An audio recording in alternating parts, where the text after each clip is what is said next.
C'est quoi le secret de la réussite? Comment est-ce que quelqu'un il va réussir sa vie? Alors, nous allons commencer, Be'ezrat Hashem, par voir qu'est-ce que pensent tous les penseurs du monde. Au début, ils ont dit, les grands chercheurs, que la réussite d'un homme, elle vient grâce à sa concentration. Donc nous sommes Parashat Shemot, vous inquiétez pas, on va arriver à la Parashat Shemot. Mais le mikoud, c'est-à-dire de façon d'être à fond sur un objectif. Tenir ses objectifs, être à fond dans un objectif, c'est ce qu'on appelle en hébreu le mikoud. C'est beaucoup de chercheurs ont défini, ils ont dit que le fait que tu mettes partout, par exemple, que tu veux arriver à 60 kilos, tu mets par-ci 60 kilos, 60, tu mets partout dans la maison, tu vas te rappeler dans ta tête que et tu vas te concentrer, cette concentration sur un point, pas sur 10 points, pas sur 50 points, sur un point ou 2 points maximum, va faire en sorte que tu vas arriver à une réussite dans tes affaires. Si quelqu'un il a plein d'affaires et qui commence à aller parler, ça tient pas. Il faut absolument qu'il ait un mikoud. Là, c'est dans la pyramide. Il y en a qui disent que c'est comme ça. Le début, c'est la concentration. Il y en a qui disent non. Pour la réussite de quelque chose, il faut absolument une stratégie. Ça veut dire, si tu veux réussir quelque chose, il faut absolument que tu aies un stratagème qui soit intelligent. Par exemple, tu as envie de faire un régime. D'accord? Tu as envie d'arrêter de manger. Tu dois avoir une stratégie, que tu dois apprendre combien de protéines tu dois manger, combien de féculents tu dois manger, et est-ce qu'il faut manger le matin, est-ce qu'il faut manger plus le soir, ou peut-être qu'il ne faut pas du tout manger le soir. D'accord? Le soir, peut-être que léger, qu'un café au lait, mais sans eau. Alors, est-ce que ou pas du tout de café ou, Donc chacun, c'est une stratégie. On regarde. Il y en a qui disent que la réussite de quelqu'un, c'est donc plus tu vas définir ton stratagème, comment tu vas arriver pour ta stratégie, plus tu vas réussir dans ta vie. Il y en a d'autres qui disent, donc ça c'est la deuxième chita chez les grands chercheurs. Vraiment, vous pouvez regarder sur YouTube comment arriver au succès. Vous allez trouver toutes ces chitotes là que je vous ai fait de tous les coachs qui sont dans le monde. Il y en a qui ont dit que c'est très beau d'arriver à une stratégie, mais lorsque j'ai pris une stratégie, j'ai été chez comment on appelle ça, un coach de nourriture, je sais comment on appelle ça, un nutritionniste, et il m'a dit voilà, le matin tu dois manger un yaourt, à 10h tu dois manger un fruit, à midi tu dois boire un verre d'eau. Oui, mais quand j'arrive des fois épuisé à la maison, il y a le frigidaire qui m'appelle là-bas, il est en train de me dire viens, chocolat, camembert, anchois, je sais pas ce que vous avez, damrout, viens me manger. Et donc, tu peux te finir une soirée en ayant mangé 4 barres de chocolat et tu te sens que tu n'es pas encore rassasié. Donc, c'est vrai que tu as un beau stratagème, mais il te suffit pour réussir, il te suffit d'avoir des bonnes habitudes. C'est-à-dire de mettre ton stratagème dans l'habitude. Donc, il faut apprendre comment on fait pour avoir des bonnes habitudes. C'est tout simplement de faire des mini-réussites, c'est-à-dire de se mettre un petit but. Une fois que j'ai réussi à réussir cette habitude, là je passe à quelque chose. Par exemple, le docteur il a dit tous les jours tu dois monter 4 étages. Alors au début tu commences pas à monter 4 étages. Au début tu montes un étage. Et tu le fais pendant 30 jours. Une fois que pendant 30 jours tu as monté un étage à pied, après tu passes à 2. Et après ça devient erguel, après tu vois même plus l'ascenseur. Tu montes à pied directement 6 étages sans avoir regardé l'ascenseur, et ça pour toi c'est la brioute. Ça donne, ça fait un péricardique, comment on appelle ça, ça bouge le cœur. C'est bien, j'oublie comment ça s'appelle. Les kitsour, quoi? Cardioïde, razak, voilà. Tu vois, on est un peu tard le soir. Donc il y en a qui disent les habitudes. Il y en a qui disent pour pouvoir avoir une réussite extraordinaire dans ta vie, ça ne te suffit pas les ergelim. Parce que des fois tu peux te faire des bons ergelim, mais bon, tu as des ergelim qui sont bidons. Et tu vas pas. Tu vois, pourquoi est-ce que je vais monter tous les jours 10 étages? Pourquoi? Ça me sert à quoi? Alors ils disent, pour pouvoir réussir ta vie, qu'est-ce que tu dois faire? Tu dois avoir des vraies raisons. Des sibot meni'im qui vont faire en sorte que tu vas réussir ta vie. Par exemple, il amène le Rav Eliyahu Shiri, un grand coacheur en Israël, et qui est très très fort d'ailleurs, que j'ai pris une partie de quelques cours qu'on a enseignés.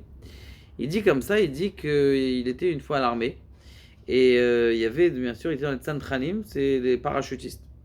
Et vous savez, dans les Tsantranim, il y a d'abord plusieurs massas. Je dois faire 1 kilomètre, 1 kilomètre avec des poids, après 3 kilomètres, après 6 kilomètres, après 12, puis après 24, et puis après 50 kilomètres.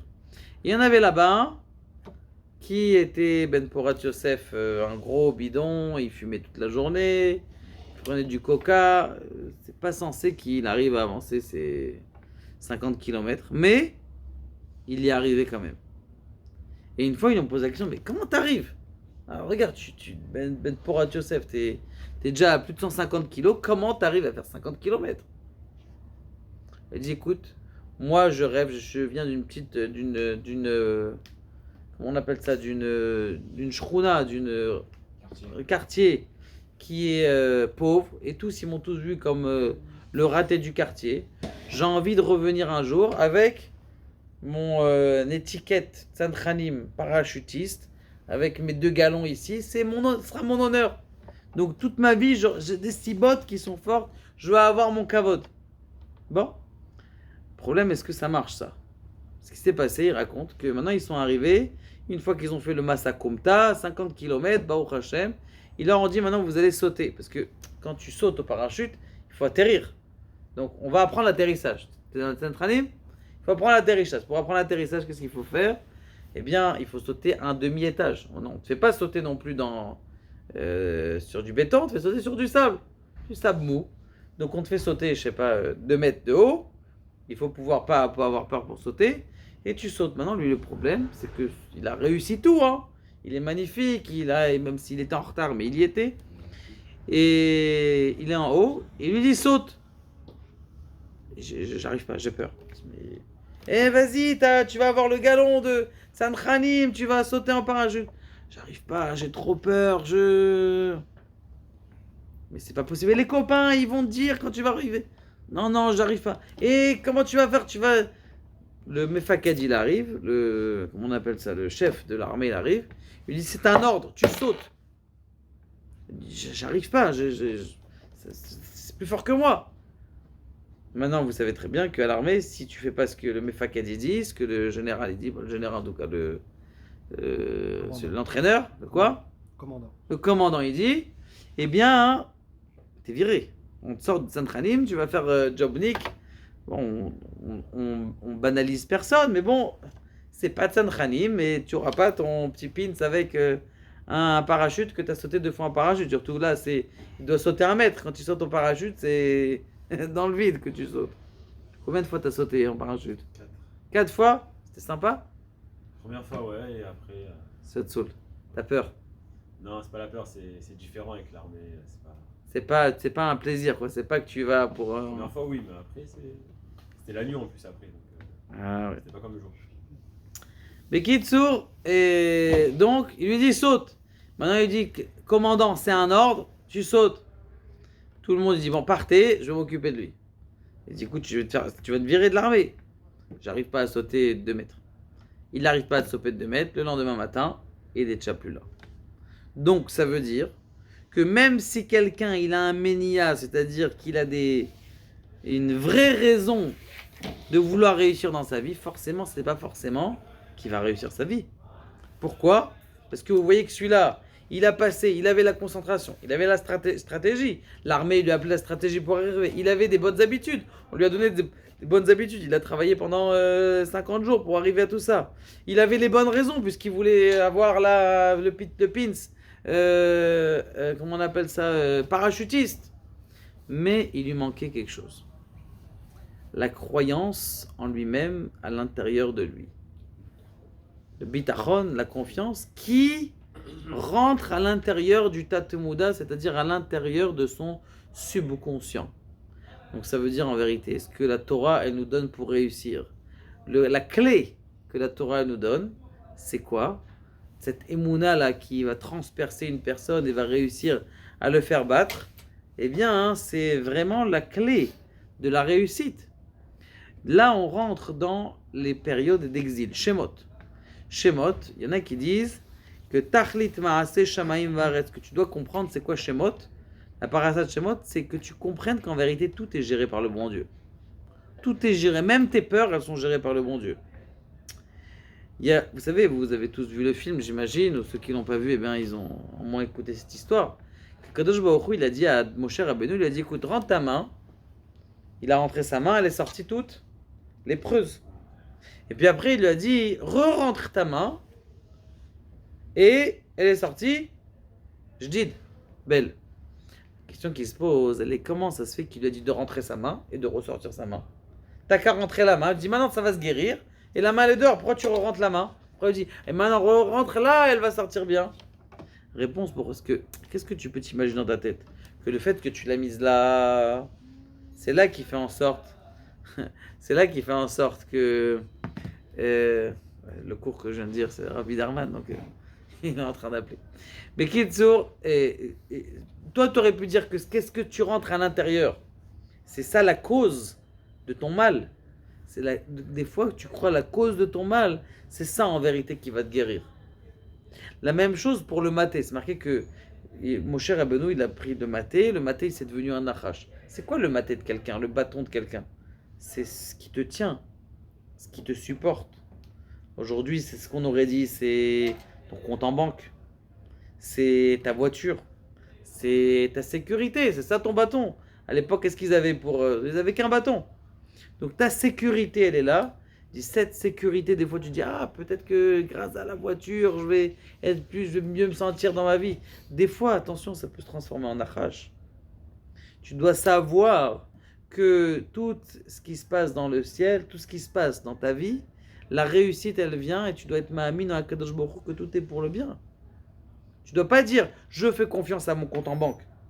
Parce que des fois, tu as un gros compte en banque, mais il est tombé malade, ou il est tombé malade, et du coup, même le compte en banque, monsieur, on ne peut rien faire. Alors, qu'est-ce que tu as fait? Tu n'as rien gagné. Il faut savoir avoir la émouna à Kadosh Baruch Hu. Ça, c'est notre vrai... Vous savez, il y a, dans la paracha, d'ailleurs, on voit ça. Hein. Quand est-ce que les béné Israël, ils ont commencé à crier? C'est marqué que Afar libam lisno amo. Les Égyptiens, ils ont commencé à haïr, d'ailleurs, comme la Shoah. On ne sait pas pourquoi, on se demande pourquoi. Qu'est-ce qui s'est passé? Tous les Allemands, ils commencent à haïr les Juifs. Ils vous ont fait quelque chose? C'était ton docteur, c'était ton grand banquier. Pourquoi tu l'haïs? Pourquoi tu es en train de l'haïr? Pendant la Shoah, combien de fois elle a dit, on ne comprend pas, mais c'est ton voisin. Il t'a aidé dans ta vie. Pourquoi tu es parti le balancer à la Gestapo? Et combien il y a de collaborateurs comme ça? Et maintenant, alors que... Par exemple, les Français. Des gens qui étaient très bien, des amours, c'est eux qui t'ont balancé. La police française. C'est eux qui nous ont balancé, ils nous ont amenés dans les... Comment on appelle ça? Dans le Veldiv, là, dans le théâtre. Et ils nous ont amenés là-bas, ils nous ont dit, ne vous inquiétez pas, on va vous occuper de vous. Fallait voir, il y en avait ici un rescapé du Veldiv. Qu'est-ce qu'il racontait? Shem Yirahem. Et eux, ils pensaient qu'ils allaient aller en travail, mais sa mère a dit non, on va pas. Ils ont réussi à passer par des coulisses, ils sont sortis. Mais quelle histoire, et bon chez là. Donc ça veut dire il y avait des collabs. Mais comment ça se fait et aujourd'hui, ah non, on est les Juifs, il faut qu'on se rappelle du mémorial du Juif. Comment ça se fait? C'est marqué en plus, Vayakom Melech Hadash. Il y a un nouveau roi qui est arrivé, et ils ont commencé à crier Dieu. Je comprends pas. Normalement, le roi d'Égypte, il est mort.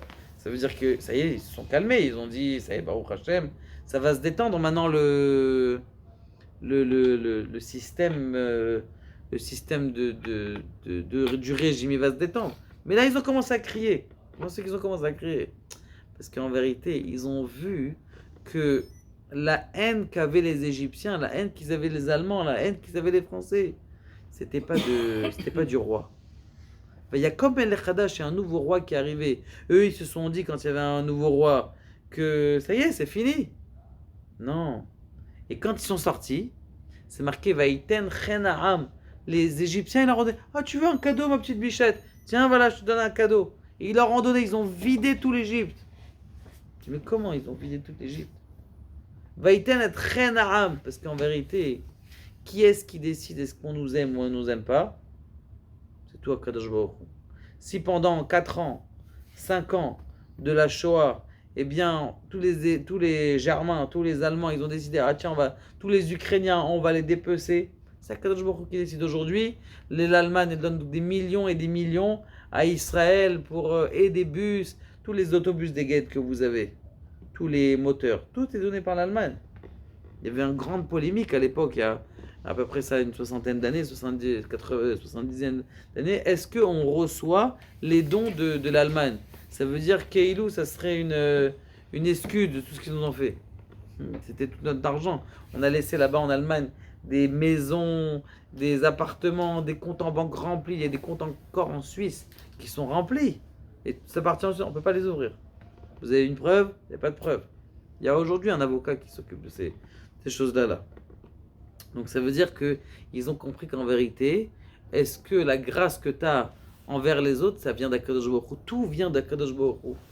Il faut avoir cette émouna, il faut se renforcer en émouné, mes amis. Et vous savez, c'est marqué au début de la paracha, Ve'ele Shemot. On apprend une halakha sympathique. Ve'ele Shemot. Ve'adam Asher Lomet, c'est le Balatourim qui dit ça. Quelqu'un qui étudie, est à Seder.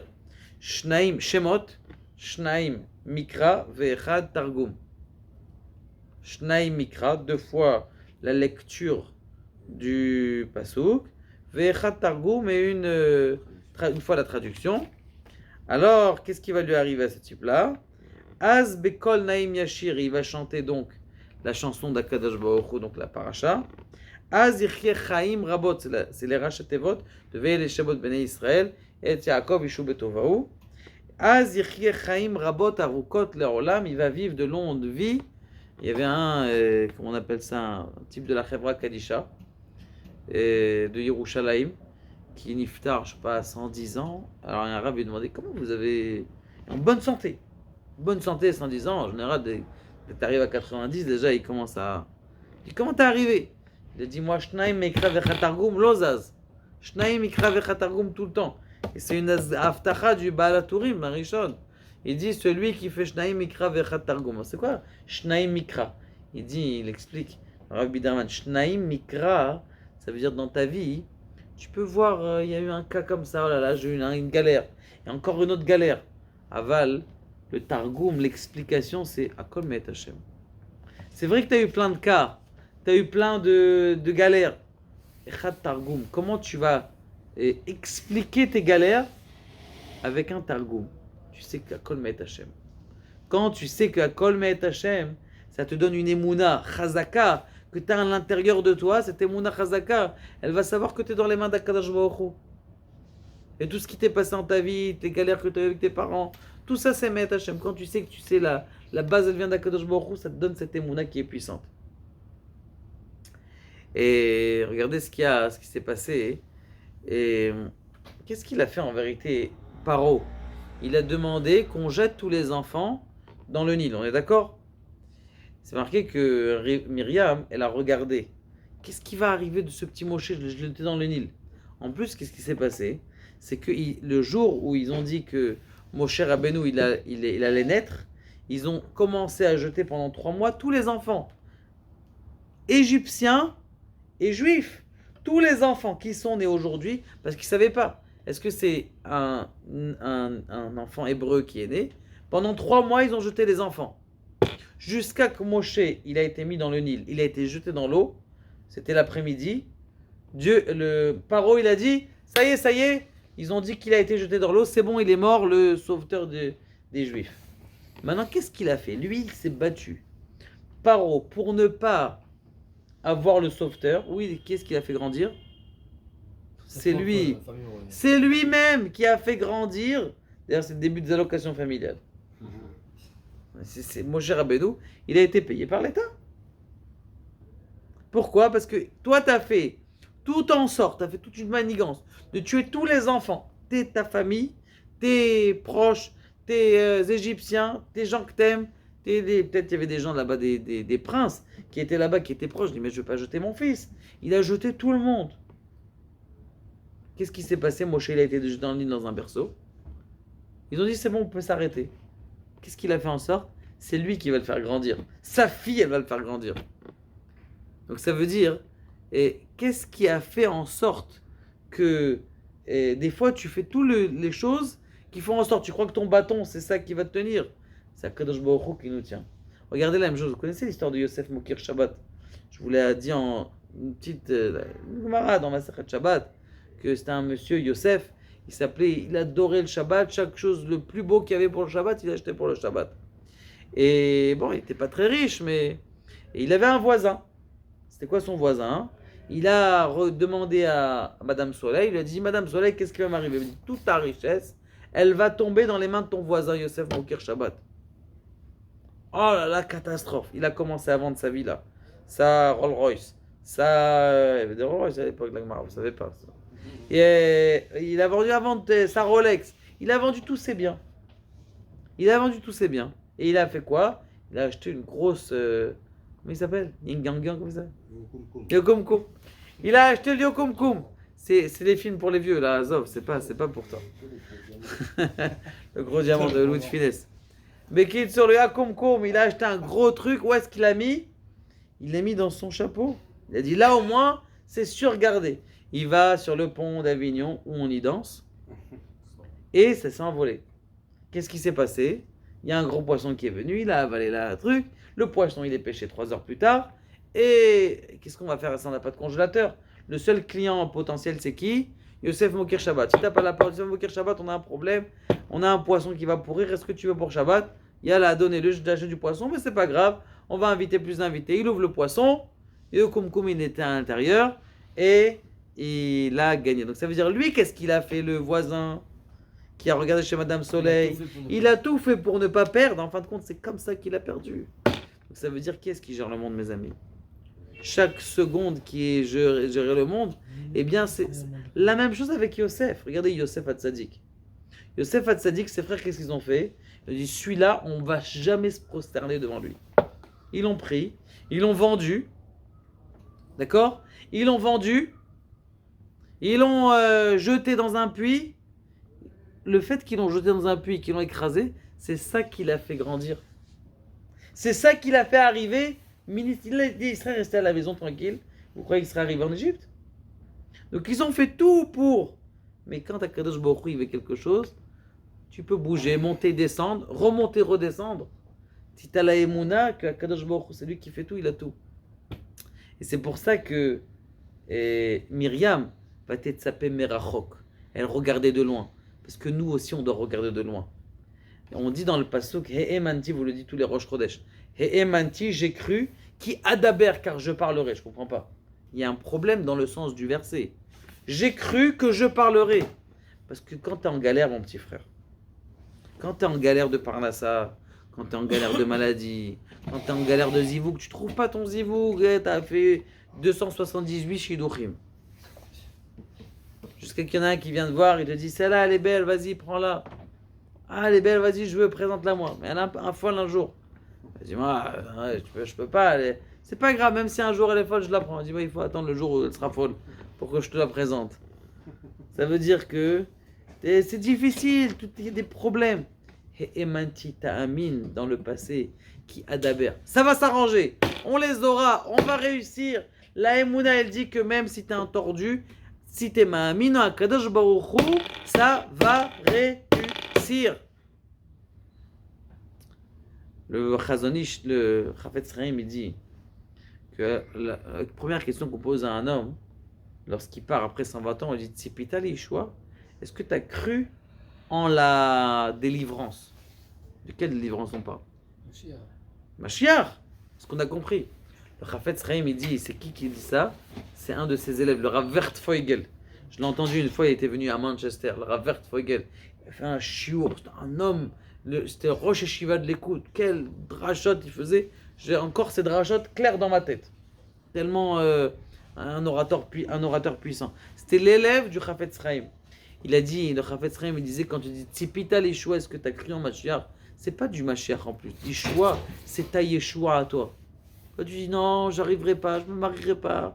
Je serai pas riche un jour, tu seras riche un jour. Si pita les choix, est-ce que tu vas, t'es ma'amine que tu auras la délivrance? De quelle délivrance? Pas la délivrance du clan Israël. C'est vrai celle-là aussi, mais aussi ta délivrance à toi. Et donc chacun il doit être ma'amine. Et donc maintenant vous avez la clé entre les mains.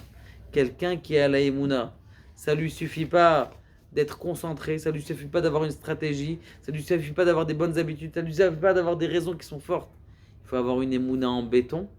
Et plus quelqu'un il a une Emouna en béton, plus ça c'est le succès assuré. Baruch Adonai, Le'olam, Amen.